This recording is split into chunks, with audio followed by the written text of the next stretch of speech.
This episode is brought to you by our friends over at the Surrey Firefighters Charitable Society, who are committed to working with their partners in healthcare, including Peace Arch Hospital Foundation, to ensure funding is available to support a healthy community. They recently donated a total of $500,000 to our new emergency department and an additional $35,000 to support mental health in our hospital. In recognition of their generosity and commitment, the waiting area of the new mental health and substance use zone has been named in their honor.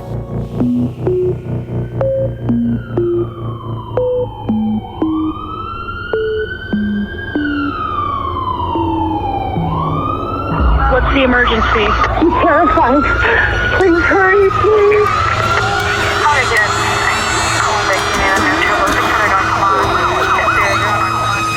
When people don't know who to call, they call us.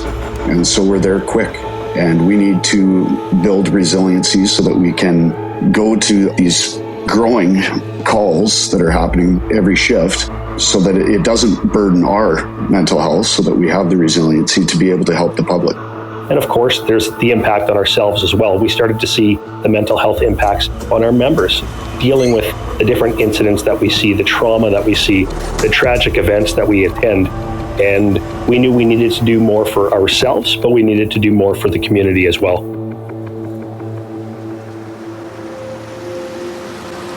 The firefighters standing in front of Peace Arch Hospital on an autumn day last year weren't there to respond to an emergency, but they were there to respond to an urgent need. Instead of ladders and other firefighting equipment, they'd brought a large check, large in physical size, large in dollar amount, and very large in terms of heart and commitment to the local communities they serve. They were firefighters from the Surrey and White Rock communities, first responders who know all too well the mental toll that comes from being on the scene of extreme emergencies that most of us will never encounter. The generous gift they brought to Peace Arch that day in November was in support of mental health care, an issue at the forefront of the firefighters' philanthropy as they witnessed their colleagues often struggle with the mental and emotional demands of the job. The check, presented in front of the hospital last year, came on the heels of a staggering sum already donated to the brand new Peace Arch Mental Health Care and Substance Use Zone. Clearly, for these firefighters, going above and beyond to protect and serve their communities is a commitment that works on many levels. This is The Power to Heal. In this series of podcasts, we'll focus on the many innovative ways Peace Arch Hospital, located in White Rock, British Columbia, Canada, has been an integral part of its community. We'll talk to those who were instrumental in creating new initiatives for the hospital to grow and evolve along with the town it serves. In this episode, we'll hear from two Surrey firefighters who are part of their professional association's charitable society, a group that donates all of its proceeds directly to helping Surrey's citizens. We'll learn about why supporting mental health is so important to them and other first responders in the area, and why they chose Peace Arch Hospital as the beneficiary of their truly generous gift. We asked veteran television and radio broadcaster Wayne Cox, a longtime resident of the White Rock, South Surrey area, to help us tell this inspiring, sometimes dramatic story of the very real challenges faced by those who are on the front lines of emergency response, and why they chose to respond to those challenges by supporting mental health for everyone in our communities. Well, White Rock, South Surrey is a tight-knit community, and many of us here know a first responder personally or know about the many charitable activities they're engaged in. And I know I'm not alone when I say my admiration for the invaluable service these men and women provide is tempered by genuine concern for their well-being in the face of the extreme and sometimes tragic situations they witness on a regular basis. Surrey and White Rock firefighters often join forces to support a wide range of important charitable activities in the area. And Wayne was curious to know why they chose Peace Arch Hospital and its mental health services as the recipient of such significant donations. To learn more, he spoke with Surrey firefighters Aaron Sear and Dylan Van Ruin, who are both actively involved in the Surrey Firefighters Charitable Society, or SFFCS for short. They were joined by Stephanie Beck, Executive Director of the Peace Arch Hospital Foundation. Aaron and Dylan, could you tell us just a bit about yourself first? How long you've been a Surrey firefighter, what motivated you to follow this career path, and how did you first become involved in the Charitable Society? And Aaron, why don't we start with you? I've been a firefighter for 14 years with Surrey. I chose the line of work. I was heavily involved in the community as a coach and met lots of other firefighters that were involved in the coaching community and saw their impact with what they do for work. And it was just a great line of work to be into, to be a family man and to be involved in the community. So that's what got me into firefighting as an option. And Surrey has always been very strongly associated with their charitable society. Anyone that joins the Surrey Fire Department is expected to be a leader in the community, and that means on and off the job. So I've been involved with our charitable right from day one. And Dylan, a little bit about yourself and how you got involved. Yeah, I've been a firefighter in Surrey for 12 years. I actually started my fire career as a paid-on-call member in White Rock. That was my first opportunity as a young man to kind of get exposed to the fire service and what it entailed, from responding to medical calls, responding to alarms calls, fire emergencies, car accidents, which was all exciting and fun as a young man. But what was really kind of drew me in was the community engagement. And as Aaron spoke to, that is the culture of the fire service, that community engagement piece and the stuff we did off the job. And even as a paid on call member, the White Rock firefighters gave me the opportunity to kind of join them at some of their functions. And then joining Surrey, as Aaron alluded to, the Surrey Firefighters Charitable Society was well established and gave me the opportunity to continue working in the community, which I truly enjoy and have throughout my entire career. And Stephanie, maybe you can tell us about how the Peace Arch Hospital Foundation first connected with the Surrey Firefighters Charitable Society. And I understand it was a community member who made the introduction to you. Yeah, it was. It was a community member who let us know that they had a connection with the Firefighters Charitable Society and suggested that we might want to have a conversation with the firefighters about our upcoming ER expansion. So certainly connections in the community is how the majority of our fundraising is done. It's all about the people you know and the people that you can connect with. And after the introduction was made, our staff reached out to the members of the firefighters organization and sent a proposal over and arranged to have a visit so that they could talk with the firefighters about the various areas of our new ER and how they might want to see themselves get involved in this project. And Aaron, you're a society board member and for many years have acted as the lead on the society's mental health initiatives. Can you speak to the larger connection between mental health support and firefighters? Firefighters want to help. We go to various calls. We're helping the transition between, a lot of times, the patient's home and their trip to the hospital or a trip to a doctor. We want to help. And what we're seeing more and more is mental health issues. So we need to act in a bigger picture so that we are helping the members of the community. We're acutely aware of mental health issues in our own department with our brothers and sisters. It's easy to support these initiatives when we know that even some of our own colleagues and peers are going to be using the facilities as well. And people often think of firefighters as rushing off to extinguish a fire. But I would guess that the majority of your calls deal with health issues. Is that correct? That's 100% correct. And now you're seeing more and more of the mental health problems coming into the picture, are you? Yes, exactly. I've been told before that if you had a health problem or something, call 911 and ask for the fire department because you usually get there sooner than what I'm thinking is a really overworked ambulance department. So you help the patient along until a paramedic, if a paramedic isn't on your crew, the paramedic gets there. That must put an awful lot of strain on you as a firefighter being the actual first responder. Because of our proximity, obviously fire halls all throughout the municipality, we're going to be there quick. And that's what we want to do. We want to be there quick. We want to help as soon as we can. and then we're just going to help transition to paramedics, or sometimes we can help patients with their problem and they can set up the appropriate appointment later in the week or so. But when people don't know who to call, they call us. And so we're there quick. And we need to build resiliency so that we can go to these growing calls that are happening every shift, so that it doesn't burden our mental health, so that we have the resiliency to be able to help the public. We've been alluding to the Surrey Firefighters Charitable Society and the fundraising for Peace Arch Foundation, and we're saying it's a staggering amount of money. Exactly how large are the gifts in total coming from the society? After meeting with Stephanie and her team there, we learned about how great the need was in the community, the South Surrey White Rock community, and our initial pledge was for $550,000. And what we said was we would get this done in 7 years. We didn't have the money. This isn't something we had sitting in the bank account. We could cut a check and they could walk away that day. We said, we're going to raise this money for you, and we're going to be a part of the project. We want to be a part of what's going on in the South Surrey White Rock community. We'll get it done in 7 years.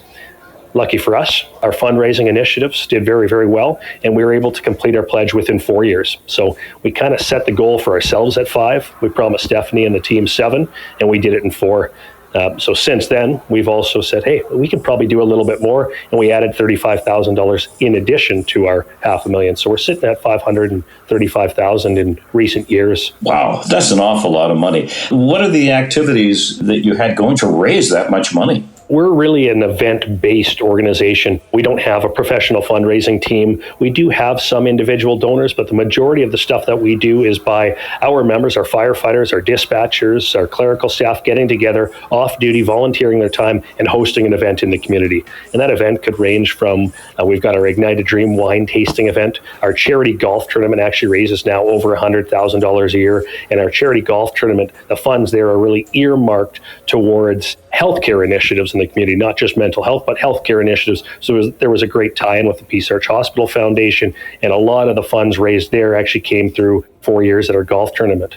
And I think we should be clear here that the donations to Peace Arch were a joint effort between the departments in White Rock and the departments in Surrey. And Aaron, can you tell us about this collaboration? It made sense to join with our brothers and sisters in White Rock because the proximity of the hospital to White Rock and the residents of White Rock that are using the Peace Arch Hospital, and then of course on the Surrey side as well, we try to work together whenever we can. It's all about helping the public. It's all about them trying to help their community as well. And so it just makes sense when a project like this comes along to partner. And Stephanie, maybe you can break down for us how the funds raised by the firefighters are being put to use by Peace Arch Hospital and the foundation. I understand the new and the old emergency rooms are a key focal point for you.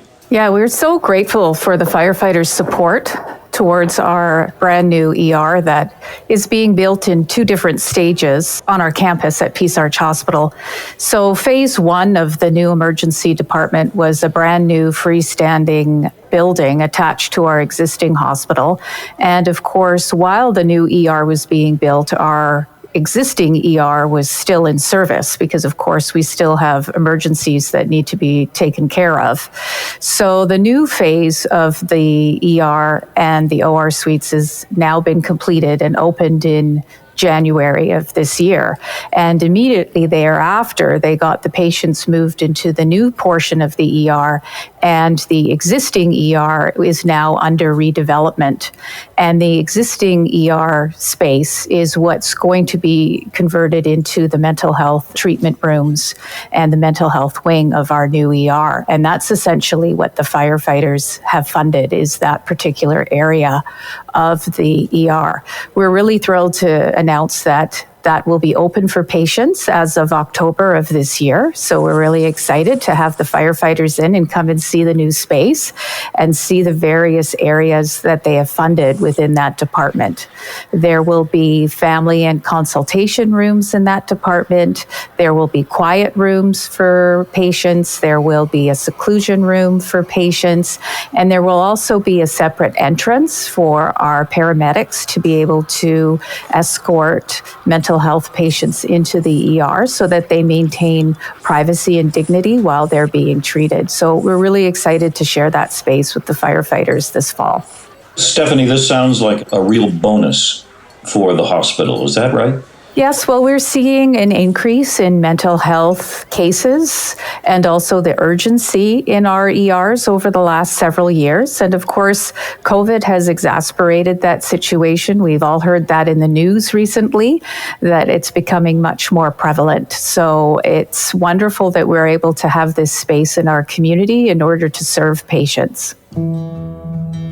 There is an uplifting, inspiring side to this story in terms of the support and hope the firefighters' charitable activities are bringing to those with mental health issues in our community, including for their own colleagues.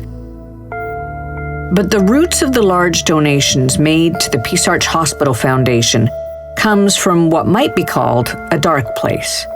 First responders struggling alone with PTSD, stress, anxiety, and other conditions, and sometimes, tragically, taking their own lives.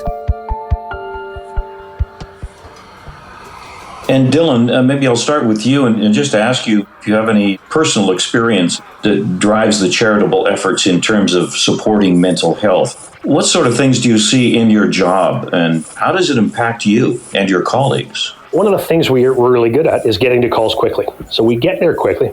We're the first on scene, but we're also the first to leave.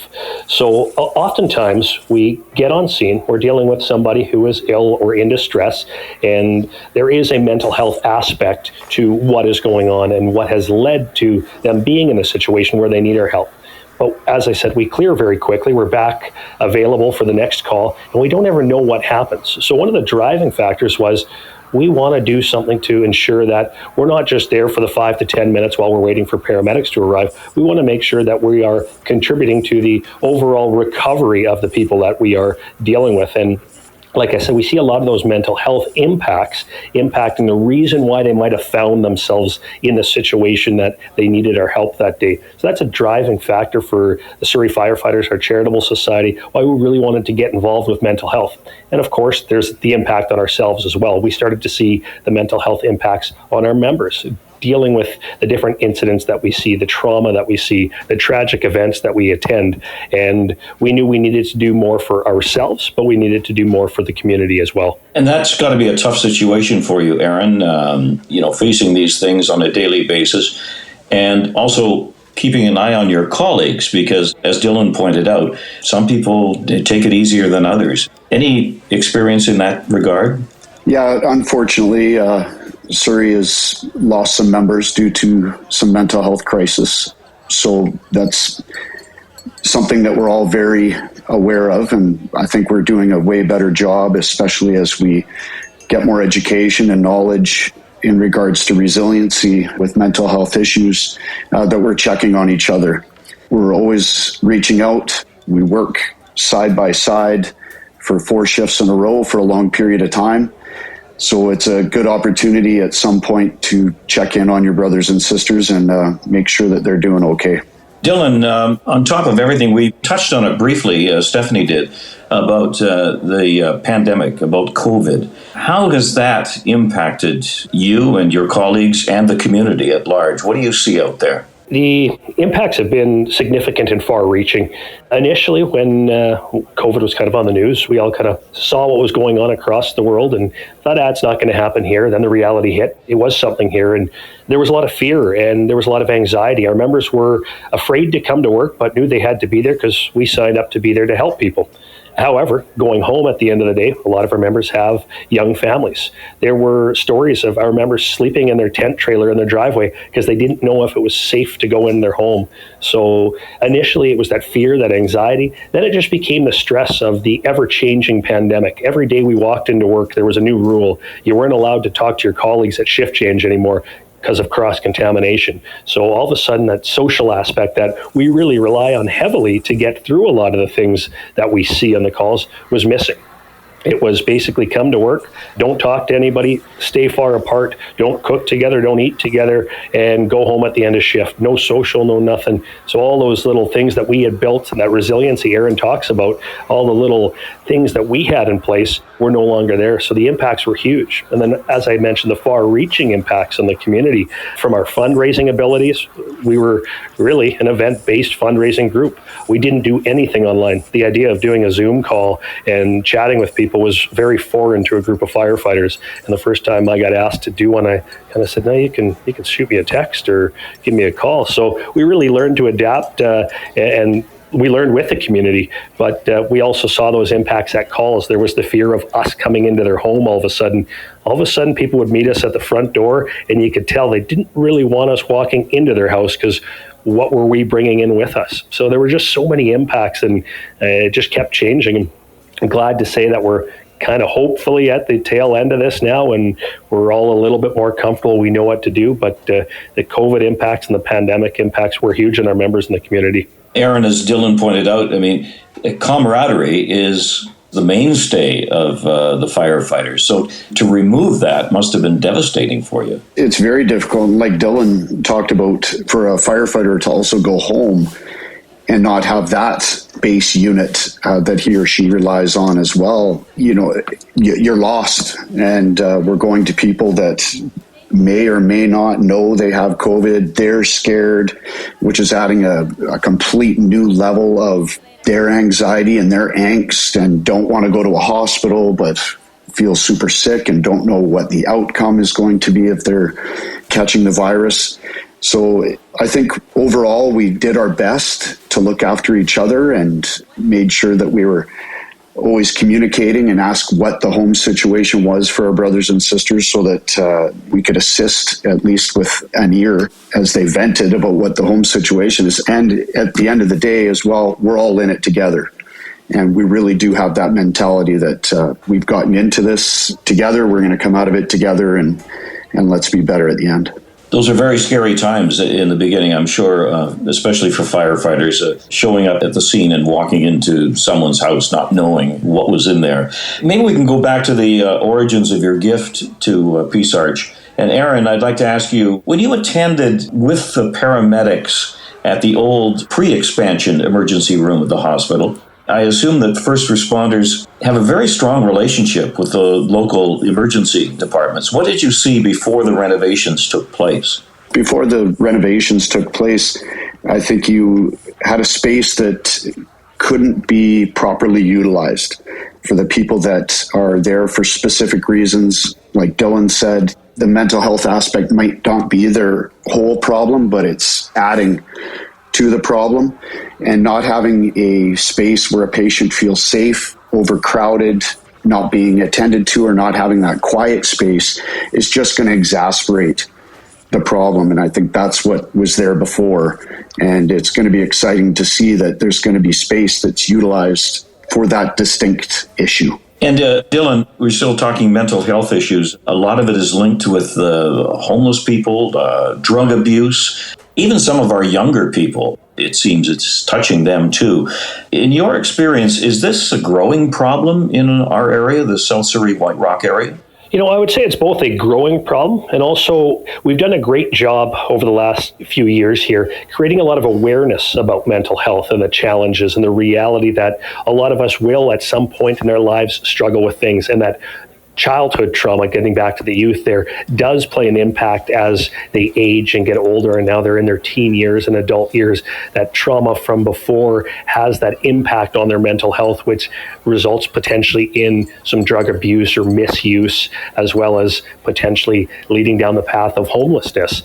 So we definitely see that it's all tied together. It's growing. It's great that there's more awareness, but what we need to do now is, because we're all aware of it, ensure that there's programs in place and things are being done, just like the work that's being done at Peace Arch Hospital right now. That's what we need in the community. It's not just simply an awareness. It's, okay, we're aware of it now, but what are we going to do to help fix the problem? What are we going to do to prevent the misuse of drugs and substances and prevent them from ending up homeless one day? And Stephanie, maybe you can talk to us about the nature of the White Rock community and why, unlike first responders like Aaron and Dylan, mental health care may not be the first thing that comes to mind when people are thinking about giving to the foundation.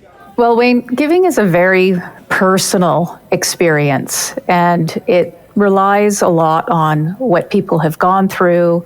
A lot of our donors are grateful patients or family members of grateful patients. And so that really drives the areas of the hospital that they like to give to as well. And as Dylan had touched on, I mean, mental health is still very much stigmatized in our community. It's something that people don't really want to talk about. They don't want to acknowledge that perhaps some of their loved ones or family members have mental health concerns. It's not acknowledged in many families and in many cultures. So there's still a lot of work to do. Certainly, as Dylan mentioned, in the last few years, we've made a lot of headway with a number of programs across Canada and also locally in our communities to acknowledge mental health issues and to talk about mental health issues. So I think it's just fantastic that the firefighters have really stepped up on this issue, because it can tend to affect males, especially, a lot harder than females in our culture. And so speaking up and doing something about it is really a wonderful gesture of leadership in this particular area. And Stephanie, the gifts donated by the Surrey and White Rock firefighters strike me as being the basis for a very unique kind of partnership. But I know you work with a wide range of community organizations like service clubs, the big ones, small ones. How does this collaboration fit into the mix, and will you be looking for new opportunities like this? Well, we're always looking for new opportunities, and we're very grateful to the firefighters to have partnered with us on this wonderful gift. And we do work with other service organizations in our community. One of the ones that comes to mind immediately is our Peace Arch Hospital Auxiliary, a wonderful group of individuals who also is very event-based and fundraising-based in terms of having volunteers who work for the society raising funds, which then get funneled through our organization to the hospital. They also made a significant gift to the ER and OR suites at our hospital and continue to fundraise, even though their events and fundraising activities had been curtailed by COVID as well. They're just regaining their strength back now, but it's a very generous organization that diligently raises funds for the hospital. And we also, of course, work with a number of other service groups in the community, such as our Rotaries and our Legions. And we're very proud of the partnerships that we have with those organizations. And we're always looking for new ideas in terms of how we can raise funds. And we bring the projects that we're working on at the hospital to them to see if they're interested in partnering or how they might be able to get involved. Dylan, what is the Charitable Society focusing on next? What's your next big project? Yeah, we spoke a little bit about COVID. We're really now coming out of COVID. Our events are back on. We're really trying to get back on track to where we were. We did great through COVID. We raised pretty much $1 million a year for the last couple years, despite all our challenges.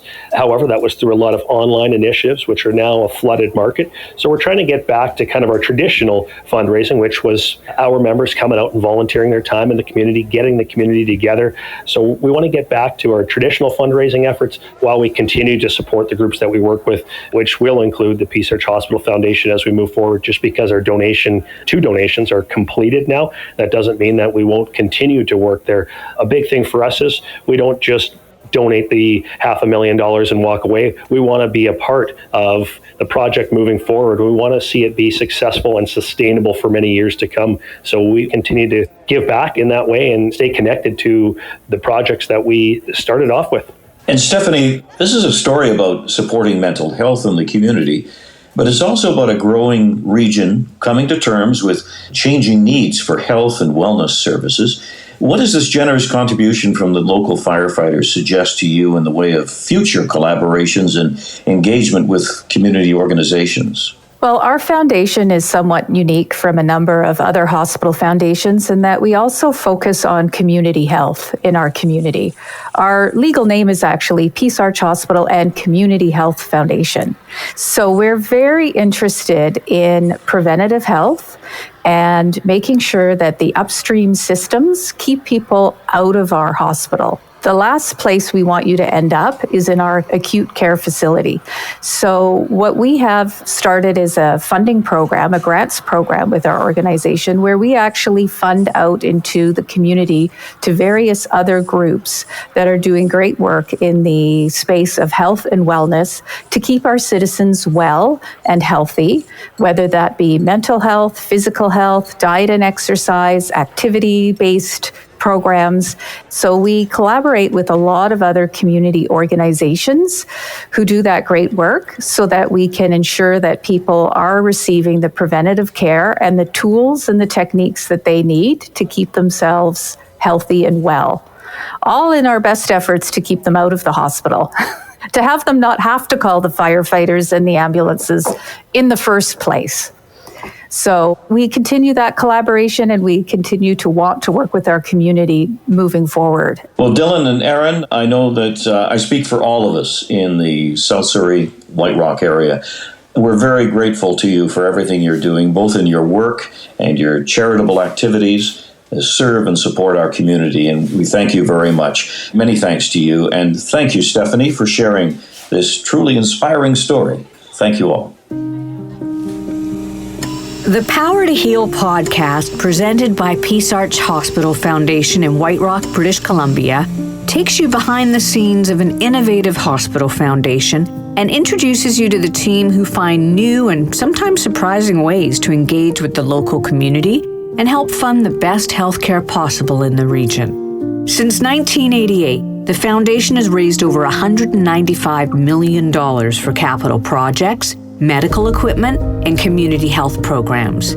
Their passionate and caring team's number one priority is the prudent stewardship of your gifts and the resulting positive impact on patients and medical staff at Peace Arch Hospital and the entire White Rock South Surrey community. Peace Arch Hospital Foundation, where innovation comes to life in so many ways. The simple act of giving is truly transformational.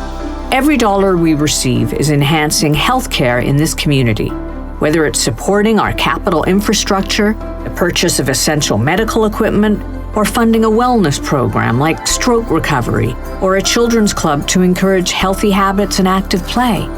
Our wide range of giving options includes monthly donations, an increasingly popular and convenient choice that makes the greatest impact on your community hospital. Just sign up once, the rest is automatic, and that includes receiving a consolidated tax receipt at the end of the year. But no matter what giving option you choose, it all matters and it all makes a difference. In our next episode, we'll meet two local teens who are helping to inspire the next generation into philanthropy with Peace Arch Hospital Foundation's Youth in Action program. Spoiler alert, we're in great hands. Youth in Action, next time on the Power to Heal podcast. Thanks for listening.